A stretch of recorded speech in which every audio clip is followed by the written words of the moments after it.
তালা উপজেলা স্বাস্থ্য কমপ্লেক্সের সেবার মান উন্নয়ন ও ডাক বাংলার নতুন ভবন নির্মাণে আশ্বাস দিলেন এমপি অধ্যক্ষ মোহাম্মদ ইজ্জতুল্লাহ।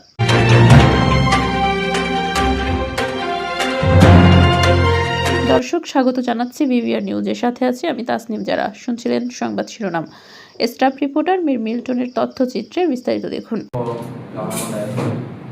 সেবার দিকে গুরুত্ব দেওয়া এবং তাদের এই বিষয়টা যেন তারা সুস্থের সঙ্গে হসপিটালে আসতে পারেন, সেবা দিতে পারেন, সেই লক্ষ্যে আমাদের কাজ করা দায়িত্ব।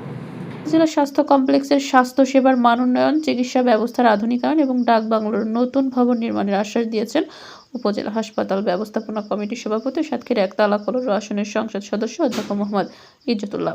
উপজেলা স্বাস্থ্য কমপ্লেক্সে অনুষ্ঠিত হাসপাতাল ব্যবস্থাপনা কমিটির সভায় সভাপতিত্ব করেন তিনি। সভায় প্রধান অতিথির বক্তব্যে এমপি অধ্যক্ষ মোহাম্মদ ইজ্জতুল্লাহ বলেন, তালা উপজেলা স্বাস্থ্য কমপ্লেক্সকে জনগণের দোরগোড়ায় উন্নত স্বাস্থ্যসেবা পৌঁছে দিতে প্রয়োজনীয় সকল পদক্ষেপ গ্রহণ করা হবে।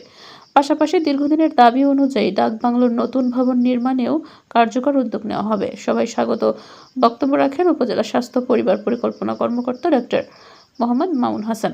ডাক্তার সবুজ বিশ্বাসের সঞ্চালনায় বক্তব্য রাখেন উপজেলা নির্বাহী কর্মকর্তা জান্নাতুল আফরোজ স্বর্ণা, সহকারী ভূমি কমিশনার রাহাত খান, তালা থানার ভারপ্রাপ্ত কর্মকর্তা শহীদুল ইসলাম, জেলা নায়েবে আমির ডাক্তার মাহমুদুল হক, উপজেলা সেক্রেটারি সহকারী অধ্যাপক ইদ্রিস আলী, উপজেলা স্বাস্থ্য কমপ্লেক্সের আরএমও ডাক্তার খালিদ হাসান নয়ন, উপজেলা পরিবার পরিকল্পনা কর্মকর্তা কামাল হোসেন, সমাজসেবা প্রতিনিধি মকবুল হোসেন সহ বিভিন্ন সংগঠনের নেতৃবৃন্দ। আলোচনা সভায় হাসপাতালের অপারেশন কার্যক্রম চলমান রাখা, বহির্বিভাগ, জরুরি বিভাগ ও অন্তঃবিভাগে টিকিটের মূল্য নির্ধারণ, স্বাস্থ্যসেবার মান উন্নয়ন, পরিষ্কার পরিচ্ছন্নতা এবং বর্জ্য ব্যবস্থাপনা সহ বিভিন্ন গুরুত্বপূর্ণ বিষয়ে আলোচনা অনুষ্ঠিত হয়।